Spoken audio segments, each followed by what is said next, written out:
Welcome back to. How are you? I'm very good. How are you? Good. Good. You were about to say welcome back Yes. to Corpses and Cocktails. Sorry. So I will finish off my sentence before Jamie interrupted me. Welcome back to Corpses and Cocktails. We are on our second episode.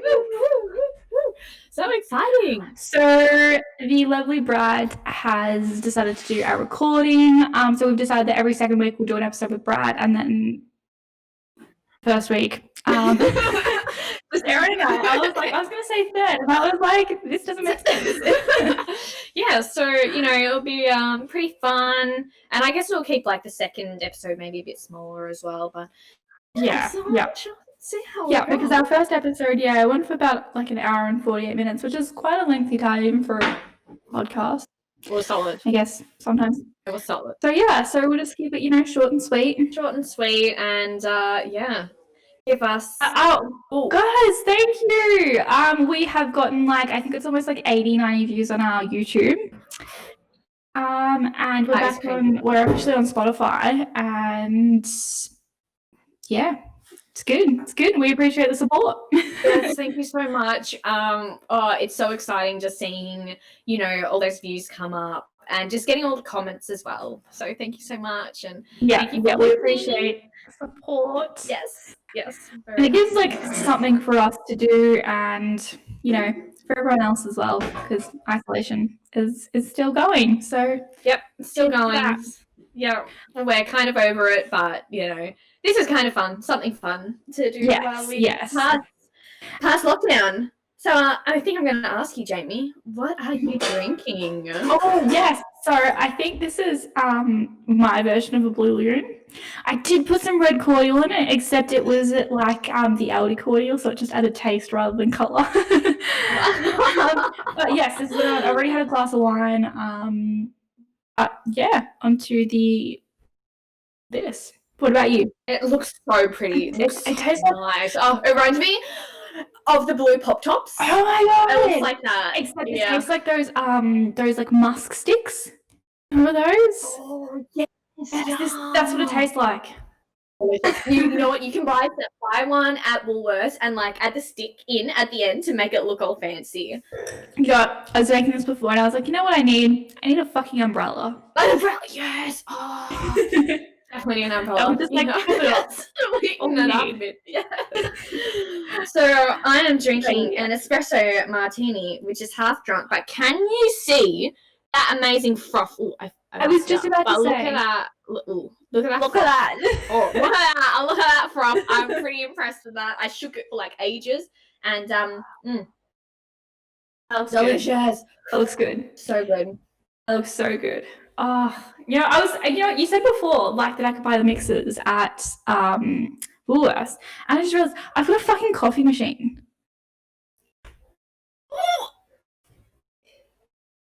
Yeah, I know. There's nothing to say that. There's nothing. I am speechless. You know what? Next time you better have an espresso martini. I was like, oh, that's a lot of effort, right? But I was like, no, I have a coffee machine. It's so true. You just need to make a shot of coffee. Oh, it tastes so good. I know. I've got the Frangelico too, which is that hazelnut liqueur. Oh, I'll wait until you're here with me in person. Okay, and then we'll be like, oh yay, first tie-in cocktail. honestly.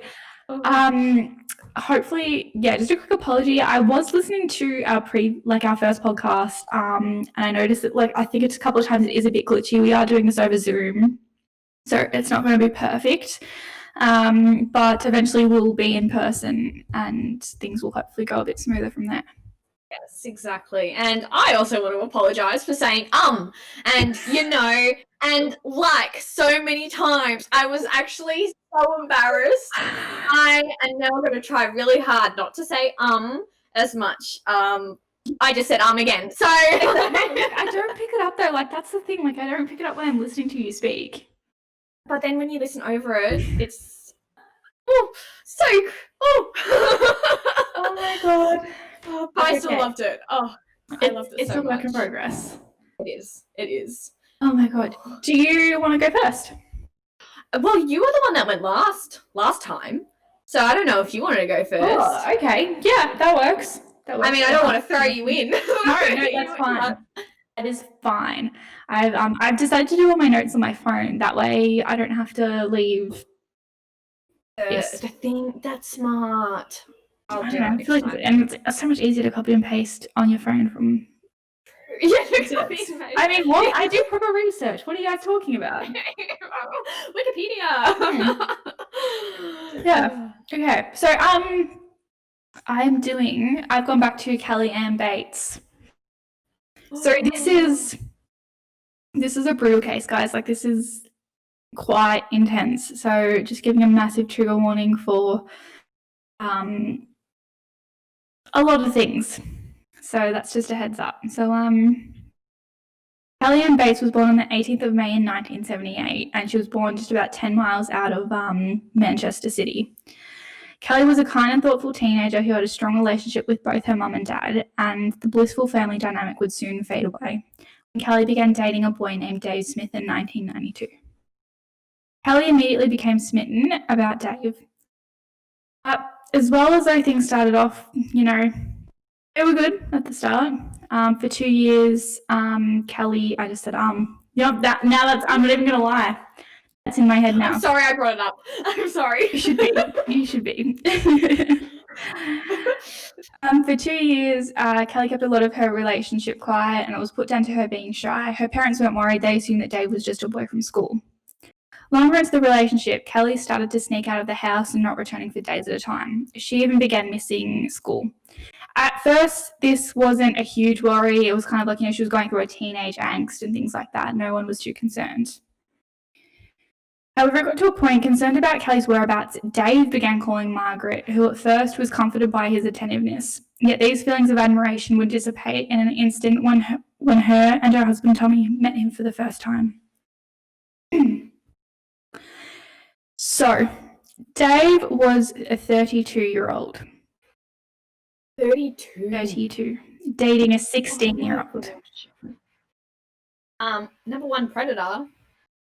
Oh my gosh. Do you remember being young and thinking like, oh my gosh, imagine if like a 25-year-old, like when you were 15, a 25-year-old like liked me. That would be amazing. Yeah. And now you think back and you're like, oh. You're like, sorry, what? They're pedophiles. Yeah, honestly, like it's fine within, like if you can consent, and there's a limit. If you're at the age to consent, yes, like that's fine.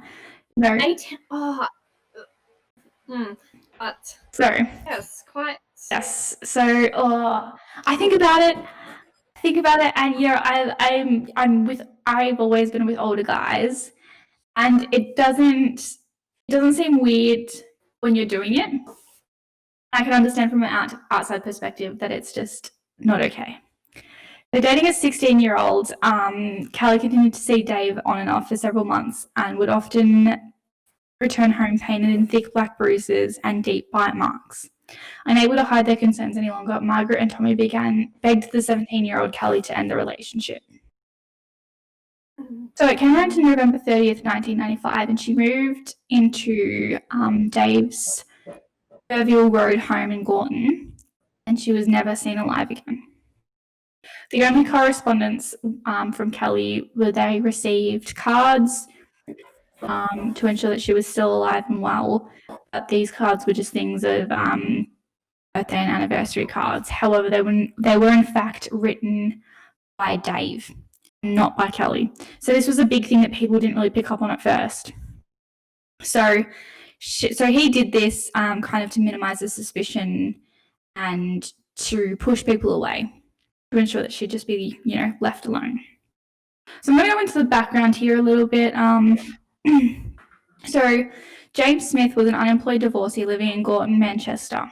Described by acquaintances as well-groomed, he was a non-drinker and non-smoker. His marriage had ended after 10 years in 1980 due to his violence towards his wife.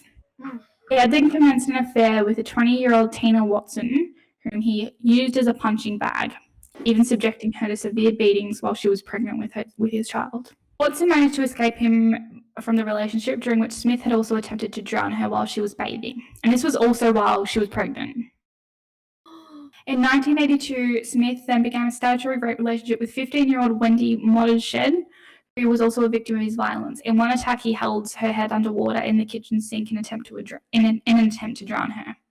So this man was clearly, first of all, fucking violent.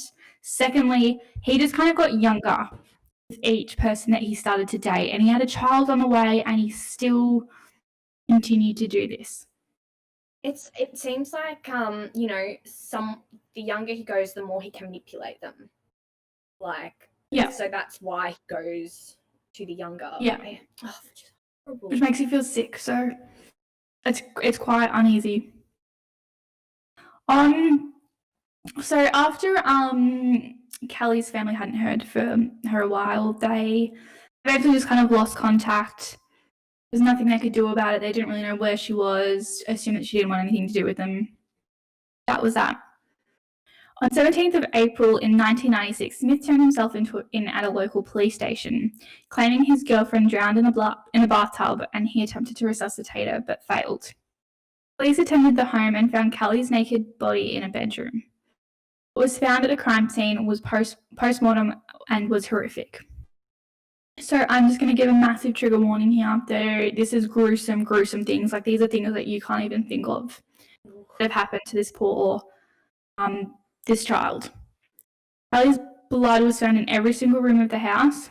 During the last month of her life, she had been kept bound in his house, sometimes tied by her hair to radiators or chairs, and at other times with a ligature around her neck. Autopsy revealed over 150 injuries were found across her body. Some of these injuries included scalding to her buttocks and left leg, burns on her thigh caused by the application of a hot iron, a fractured arm, multiple stab wounds caused by knives, forks and scissors, stab wounds inside of her mouth, crushed injuries to both hands. So it was very made evident that he had crushed her hands so that she could no longer grab things and pretty much attempt to escape. Mutilation of her ears, nose, eyebrows, mouth, lips, and genitalia. Wounds caused by a spade and pruning shears. Both eyes gouged out. Later, stab wounds to the empty eye sockets were determined, and partial scalping. So, the pathologist determined that her eyes had been removed not less than 5 days and no more than 3 weeks before her death. She had been starved, losing around 20 kilograms in weight, had not received water for several days before her death. So she was alive. Can I just make this really clear? She was alive when she had her eyeballs gouged out and then it stabbed in the socket. She was alive. Oh my god. She was alive. Oh, I can't even imagine. No, there are no words to... That poor girl. How could someone be so horrific to do that to someone? You know, how could you have so little empathy? I honestly have no idea. That's something that like you don't even think of. Like, you know, you watch things like Saw. Yeah, nothing. Like, you watch Saw and you watch things like that, and like there's nothing, like, you don't think of that. Have to gouge someone's eyeballs out, leave them alive, and then stab the eye sockets. Like, that's just... that's something. So Smith denied murder and claimed Bates would put me through hell by winding me up. He also claimed that Bates had taunted him about his dead mother and had a bad habit of hurting herself to make her look worse on me. When asked to explain why he blinded, stabbed, and battered Bates, he said that she had dared him to do it, challenging him to do her harm. Yeah. So Peter Openshaw, the prosecutor in Smith's trial, said it was as if he deliberately disfigured her, causing her the utmost pain and distress and degradation. I said that wrong. The injuries were not the result of one sudden eruption of violence. They must have been caused over a long period and were so extensive and so terrible that the defendant must have deliberately and systematically tortured the girl. The cause of death was drowning, immediately prior to which she had been beaten about the head with a shower head. Openshaw said her death must have been a merciful end to her torment. A jury at the Manchester court only took an hour to deliberate. 49-year-old Smith was sentenced to life in prison. Jury was provided with counselling after bearing witness to photos of the injuries inflicted to Kelly and the horrendous facts of the case, all of them accepted. So this man, first of all, lied about his name, lied about his age, and just from then on, it got worse. It got worse. Oh my God. You know what? I feel like that poor girl, she was so young. She didn't have that experience to realize the red flags at the start. Yeah. You know, and you kind of think like, well, why didn't she just leave? And you've been manipulated so much. It's impossible. Yeah. And from what it sounds like he's done, you know, she couldn't have left anyway. Like, he crushed her hand. He literally gouged her eyes out. Yeah. Oh my God. You wouldn't even want to live after that as well. Like, I personally wouldn't. After enduring that, I would find that there would be no point in living. So I definitely agree with that. Her death was probably the nicest thing that could have come to her in that situation. Yeah. Oh, pain, the torture. You know, and how long? It was a long time, wasn't it? It was over a couple of months. Yeah, it was over about 6 months. 6 months. Oh, that poor honey. Oh, that Originally from her moving out of home and then the finding of the body. Oh. That's quite a quick escalation too. Like, when you think about it, like, to kind of just move out with someone and then within 6 months you're dead. Yeah. It just shows like how like, the thing I can't, like, when I think about it is like, you've got no eyeballs, you're still alive. Your hands are crushed. Hands are crushed. Every part of your face has been mutilated. You've been stabbed yeah. And then he drowned her. I mean, I feel like to have survived that long, it's like she was fighting for her life, you know? Oh, absolutely. If you think about it, if she was still alive after all of that and she died through drowning, she was fighting to stay alive. She really would have. Oh God. Do you know anything about her family? Like, how they must have been so guilty. No, I think they would have. I think I did read an article that they wanted to intervene. Obviously they don't, because it's their daughter, you know, it's a relationship. It's, you know, they want her to be an adult, but you know, I know that they regretted it. I did read that they deeply regretted not getting involved. I guess you think at that time, well, you don't think someone could do something like this. No. You know? Absolutely not.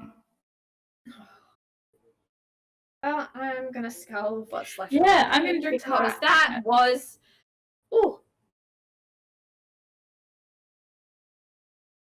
heavy. Yep, skull and girl. Oh my God.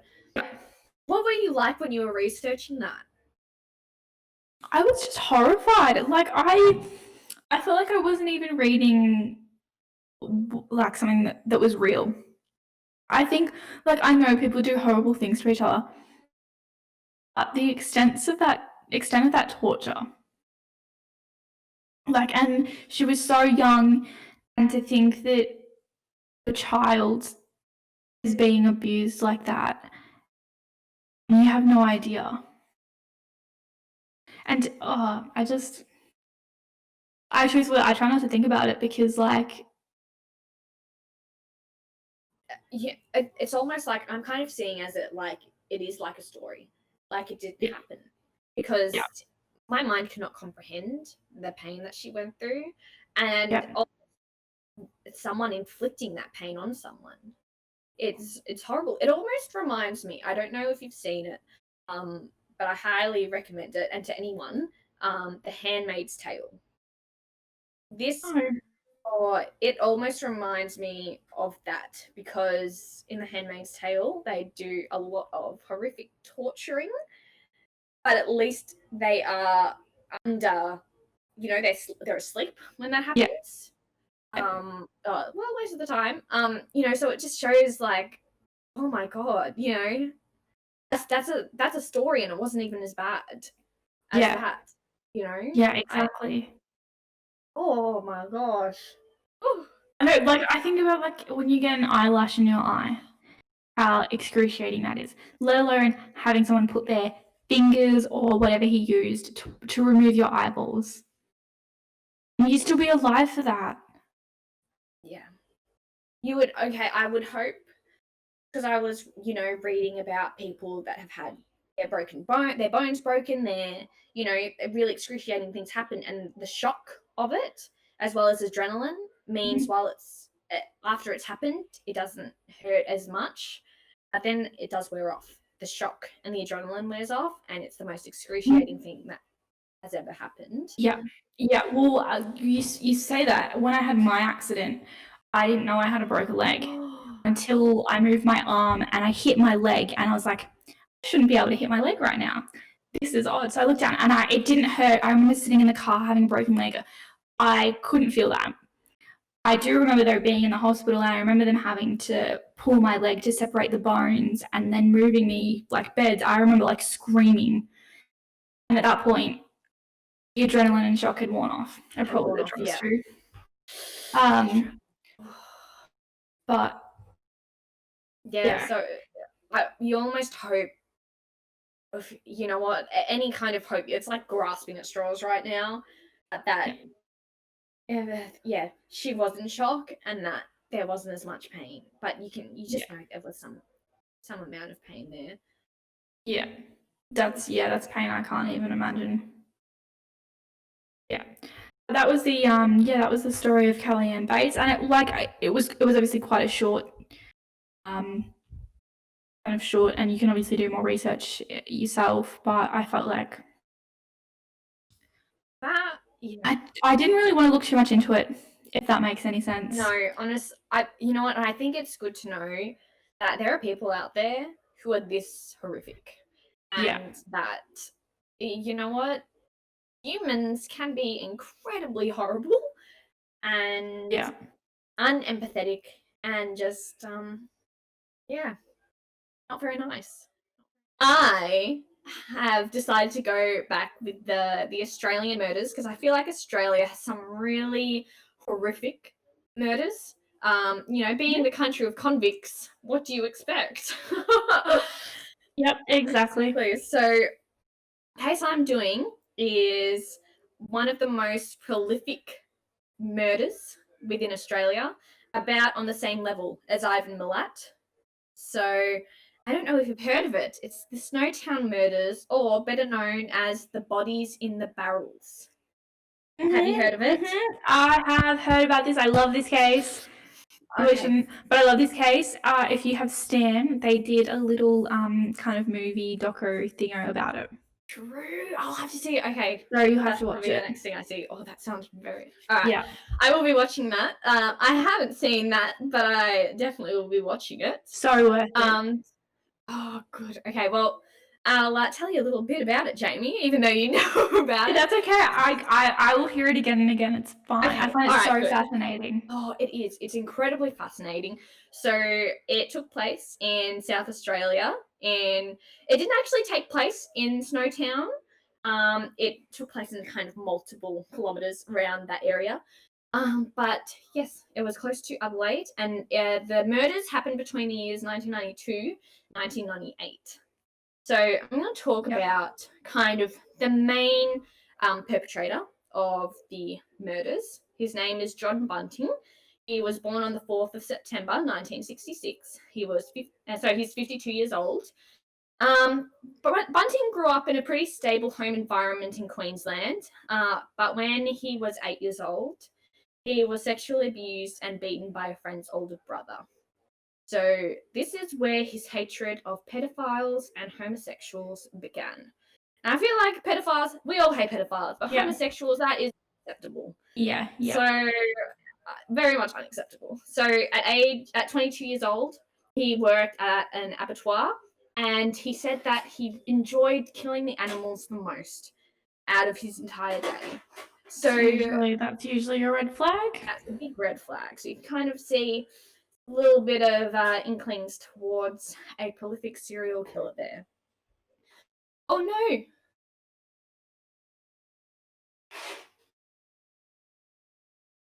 Jamie's just disappeared. Oh, and she's come.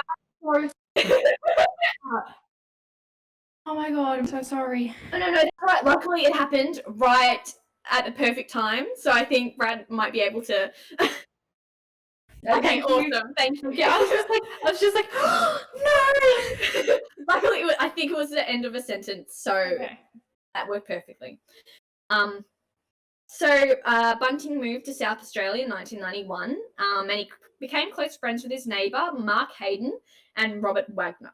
So it is said that Bunting was incredibly manipulative, and it is said that he is very good at making people feeling really connected with him, so good that he could get them to do anything he liked. So the motive for these murders was significantly hatred towards pedophiles and homosexuals. So Bunting used speculation and rumors to identify his potential victims, and he encouraged Mark Hayden, Robert Wagner, and James Spridden Vlasakis. I say Vlasakis, along with his mother and half brother, who lived with Bunting, and they were all, those three people were drawn to helping Bunting with the murders and torture. So I am now going to talk about the victims. So the first victim was Clinton Trezise. He was 22, and he was killed 31st of August 1992. And his body was found 16th of August 1994. He was bashed in the head with a shovel in Bunting's living room, and Bunting said he suspected Trezise of being a pedophile. So in 1997, Clinton's unsolved murder was broadcast on Australia's Most Wanted, and Bunting saw this episode with James's mother, where he boasted, "That was my doing." So James's mother knew about this. Yeah. These types of murders. That's why she was kind of a little bit involved, but not enough to kind of do anything else. But she was a little bit involved. So it seems like he was very willing to talk about his murders and boast about his murders. Yeah, from what I have read, he wasn't shy at all. Not shy at all. And he would often bring a lot of people to help, which we will learn more about. So his second victim is 26. He was killed December 1995, and his body was found on 26th of May 1999. So he was an intellectually disabled man, and he was accused of making sexual advances towards Bunting's ex-girlfriend, Suzanne Allen's grandson. So you can kind of see it starting to, he's getting all these accusations from people, and those are leaning towards his reasons for killing all of these victims. And it's, in the end, it is all superstition and rumors. None of these people have been, like in the case of law, has been found guilty of being pedophiles. So these are purely victims here. So the second victim, Susan Allen, who was also Bunting's ex-girlfriend, 47. She died in 1996, and she was buried in his backyard. And however, he said that she died of a heart attack, and so we don't really know what kind of happened, but he did definitely, kind of use the body, like abuse the body in some way, because he moved the body. So the fourth victim, I believe we're up to now, Michael Michelle Gardner, 19, was killed in September 1997. Openly gay man, and Robert Wagner did not like him. He was lived very close to Bunting and Wagner, and this was the first body that was put in a plastic barrel filled with acid. So Barry Vanessa Lane, Wagner's ex-partner, 42, was killed in October 1997. was a cross-dresser and actually dated Robert Wagner for 11 years and had assisted in the removal of the first victim, Clinton. So he was in a relationship with Wagner. And Wagner accused that he was actually raped by Barry Lane. And so I couldn't really find, a real reason. So this is all what Wagner said and what Bunting has said, who were the killers. So we're not too sure really if Barry Lane, did rape him. I guess that's one of their reasons for killing him. So his body was wrapped in carpet and was also placed in a barrel. Okay, yeah. Next victim is Thomas Trevelyan, who was Barry Lane's last partner. So 18, was killed 5th of November 1997, and he lived with Barry Lane and helped dispose of Barry's body. So Trevelyan had schizophrenia, and Bunting believed that this made him a threat, that he could disclose his rumor or his secret to someone, which was his reason for killing him. So they tied a noose around his neck, Bunting did, and kicked the box from under him, and the police believed it was a suicide for a long time. So, yeah, very, very horrible. That's really, really rough. That's just... Yeah, it is not a nice way to go at all. Another victim. I feel so bad. I keep saying victims, but this is where I say he was an incredibly prolific serial killer. Gavin Porter. This is Velasquez's friend. 29. It was killed April 1998. And Gavin Porter, 30, was 29, was a friend of James's from Victoria. He moved into the house that was shared by Bunting and Velasquez in 1998. Bunting referred to Porter as a heroin addict, as a waste, who no longer deserved to live. What brought on the murder was that Bunting was angered when he was pricked by a used needle. And then Bunting murdered Porter while he was sleeping in his car in the driveway of Bunting's house after working on his car. Bunting's body was stored in the barrel. At this point, he's just looking for reasons. Any reason. You know what? He's just grasping at straws right now. He just wants a reason to kill someone. Yeah. And he'll take any small, slight reason to murder someone. Yeah. So another victim, which was Troy Yude, Velasquez's half-brother, 21. He was killed in August 1998. He was the half-brother of James Velasquez. I already said that. And James had confided with Bunting that Troy had actually molested him when he was younger. So when he was murdered in his bed, and his body was dismembered and again stored in a barrel. Yeah, I remember watching all of this on the Stand movie. It's something else. It is something else. You know what? And it just keeps going, because now we're up to Frederick Brooks, who was 18. Killed in September 1998, who was another intellectually disabled, and he was the son of Elizabeth Hayden, which was Mark Hayden's wife. He was murdered by Bunting, Wagner, and Velasquez on September 17th, 1998. Brooks's body was moved to the car, which was later collected by Mark Hayden. And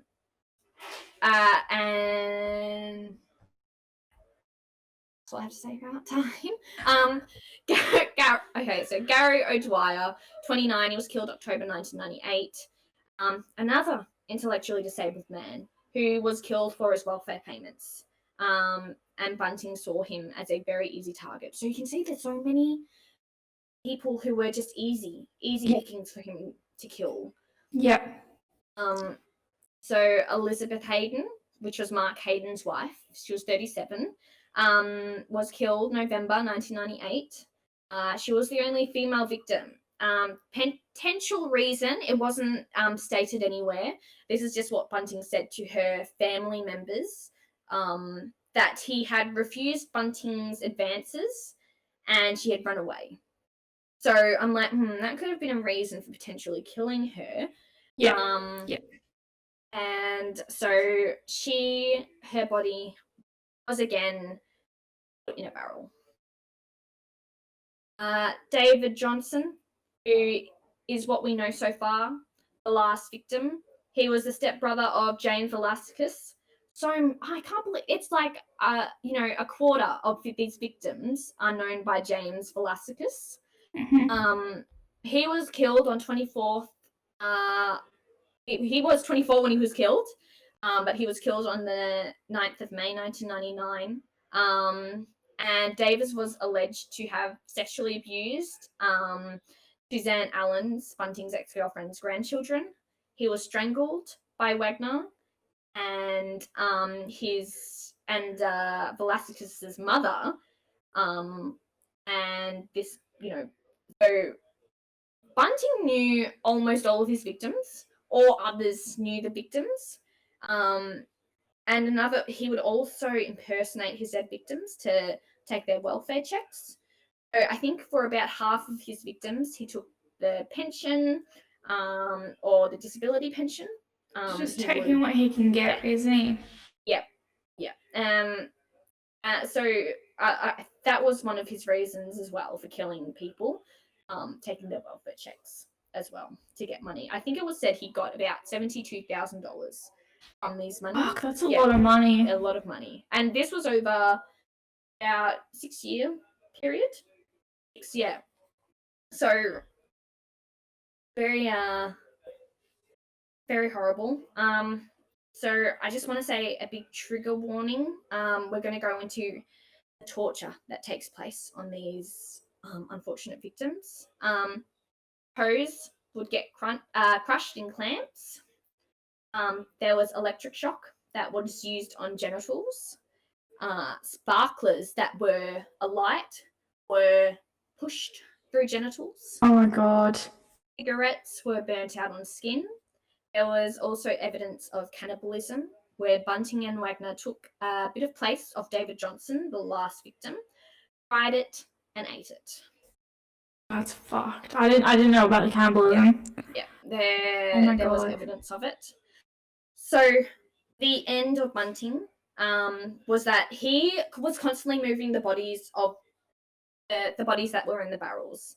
And their final resting place was in Snowtown, which is a very small town that had very few visitors. So when 4 men showed up, 4 strangers, it gave the town a bit of a, what's happening here? Yeah. And there was a lot of movement near the old unused bank vault. And this led to the discovery of the bodies. So the bodies were actually mummified in the barrels. As the acid that they used, which was hydrochloric. Hydrochloric. Was hydrochloric acid, which mummified the bodies instead of actually dissolving them. And Elizabeth's death, which was Mark's wife, also helped link Bunting to the murders, as her body was found within the barrels. So, after a series of pre-trial hearings, the first of the accused to be sentenced was James Velasquez, who was given 4 life sentences on 21st of June 2001 after pleading guilty for the 4 murders. However, Bunting, Hayden, and Wagner all pleaded not guilty to the 10 counts of murders. Many of the charges against Hayden were dropped due to insufficient evidence. So 3 jurors actually had to leave due to the horror of the evidence being portrayed. So that's what drew out the trial. It was actually one of the most longest media trials in Australia at the time. A long time. Very long time. It was about 12 months, I believe, that it went. That's a long time. For. Yeah, and I think, which was due to evidence just being horrible. horrible. So both Bunting and Wagner were found guilty on the 8th of September 2003. Bunting was convicted of 11 murders, and Wagner, who had pleaded guilty to 3 murders, was convicted of 7. Both appealed their convictions. They were each sentenced to imprisonment for life on each count to be served cumulatively. The presiding judge, Justice Brian Martin, stated that the men were in the business of killing for pleasure and were also incapable of true rehabilitation. So Hayden's charges, were dropped in return for guilty pleas to 2 new charges of assisting in the killing of his wife, Elizabeth Hayden, and Troy. Prosecutors also agreed to drop an additional charge of assisting offenders in relation to the murder of David Johnson. So the Snowtown, got a lot of publicity. For being quite a small town, they weren't very happy with that because they like to live their relaxed lives. A lot of people would go to the bank vault and take pictures. They thought about changing their name, but in the end, they decided against it. So that is the story of the Snowtown Murders, or the bodies in the barrels. It is an insane case. I remember hearing about it when I was a lot younger, actually. And I remember Mum telling me, I think someone was on the news about it. I was like I couldn't understand. Mum was like, oh, they found bodies in the barrels and stuff like that. And I was like, what is this sadistic shit? I was like it's so fascinating at the same time though, to kill people for a specific reason and then to just place them in the barrels. I mean, and it was only 8 of the victims were placed in the barrels. 4 of the other 4 victims were buried in his previous residences. Yeah. Which obviously was very easy to link to him. But to just find, and to see that the bodies actually were mummified, so you can still see some of the torture that was placed on them, how they were killed, I feel like is a little bit lucky. Yeah. Because you can just see how horrific this man was and just how sadistic he was. So, it was almost like he was trying to justify his reason for killing, I'm killing pedophiles. These people, hurt children. But in the end, he just did it for pleasure. He just liked. He really did. Yeah, absolutely. Yeah, at first was just to justify it, but then it became just a reason. Just the tiniest bit, tiniest rumor, they would kill. They would kill, and so. And it's crazy to think that was in Australia and that there were bodies in barrels in Australia. Something about bodies in barrels that freaks me out because I think it's the claustrophobia of it. Probably. Yeah. Oh, yeah. It's very scary. No, it's definitely an interesting case, that one. Yeah. Brutal. And you know what? I think, to see that it took so long for them to not notice. Ooh. I don't know. I think the dogs are playing in the back. But that the police didn't, almost connect it because they, all these victims were known to him, or at least known to the group, and it was the wife that was killed, which actually kind of got them to really start linking everything together. Yeah. Well, on the stand, Snowtown that I watched, they would sit in the kitchen and they just a bunch of adults and just discuss who was a pedophile of the town and who was doing this, and one lady was like, yeah, he molested my kids, and they would just sit there and they would just talk about it, and it's just you've got to watch it. It's so just whack. I have to. That would definitely has to be something that we watch, because that is, it's fascinating because you can kind of see his reasoning for it. Yeah. Maybe the others, maybe we're like, oh, it's okay, we're fine, we're killing pedophiles, they're bad, taking justice Yeah. into their own hands.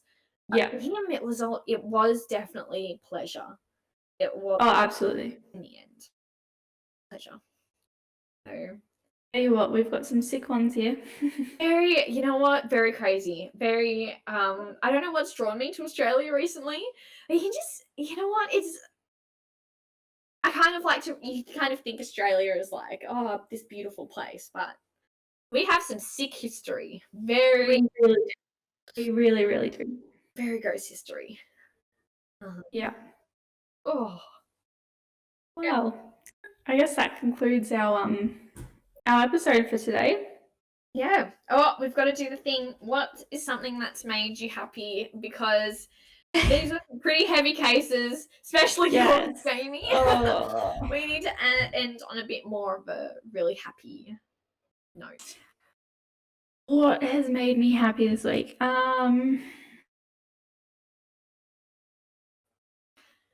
It's really hard to. Oh my god, Oh, it is fall season. So we had one of our first foals born at work, and it's adorable. And just like my social media is just filled with all the foals currently that are supposed to be born soon and have been born. So honestly, that's my happy thing today. Was we had a beautiful baby boy, born at work. oh, that's gorgeous. Yeah. Oh, I love that. You know what? Any baby things. Make me so Your happy. heart. Oh my god. It does, What about yes. you? Okay, mine is going to sound so silly, but it's brought me back to my teenage years, and this is the Edward Yep. Cullen book. Yep. Oh my god, it's the new Twilight book, which is in the mind of Edward Cullen instead of Bella. And I'm just in Yep. love. It is bringing me back to my 14, 15-year-old years. Oh, and I just love it so The much. nostalgia. Oh, yeah, so much Yeah. nostalgia. And you know what? I'm like, as I'm reading it, I'm like remembering when I read the Twilight book, I'm like, oh, this is what Bella was thinking, and like the movies Yeah, as yeah. well. Oh, you know what? Yeah. It's so. I Oh, started reading it, and I ended up just watching all of the movies, and it was so good. oh, you know what? So good. It's so funny because it's almost like a cult classic now.